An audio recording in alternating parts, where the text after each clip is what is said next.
Ghee rice ഉണ്ടാക്കിയിട്ട് ശരിയാവുന്നില്ലേ? എന്നാൽ നമുക്കൊരു പെർഫെക്റ്റ് ആയിട്ടൊരു ഗീ റൈസ് ഉണ്ടാക്കാം.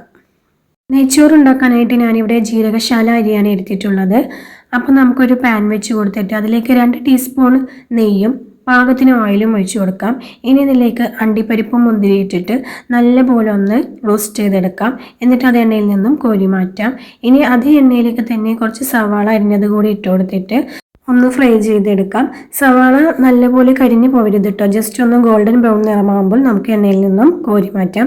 ഇനി ഈ ഒരു എണ്ണയിലേക്ക് തന്നെ കുറച്ച് സ്പൈസസ് ഇട്ട് കൊടുക്കാം. ഏലക്കായ, ഗ്രാമ്പു, പട്ട, വലിയ ജീരകം. ഇനി 1 സ്പൂൺ ഇഞ്ചി വെളുത്തുള്ളി പേസ്റ്റ് ഇട്ട് കൊടുത്തിട്ട് നല്ലപോലെ മൂപ്പിച്ച് കൊടുക്കാം. ഇനി ഇതിലേക്ക് ഒരു പകുതി സവാള ചേർത്ത് കൊടുക്കാം. എന്നിട്ട് നല്ലപോലെ ഒന്ന് മൂപ്പിച്ചെടുക്കാം. 2 പച്ചമുളക് എടുത്തിട്ട് ഇതുപോലെ ഒന്ന് ജസ്റ്റ് ഒന്ന് കീറി കൊടുത്തിട്ട് അത് ഇട്ട് കൊടുക്കാം. ഇനി ഗ്രേറ്റ് ചെയ്ത ക്യാരറ്റും മല്ലിയിലയും കൂടി ചേർത്ത് കൊടുക്കാം. ഇനി നമ്മൾ കഴുകി മാറ്റി വെച്ചിട്ടുണ്ടായിരുന്ന അരിയും കൂടി ഇട്ടിട്ട് ഒന്ന് വറുത്തെടുക്കാം. ഇനി ഇതിലേക്ക് തിളച്ച വെള്ളമാണ് ചേർത്ത് കൊടുക്കുന്നത്.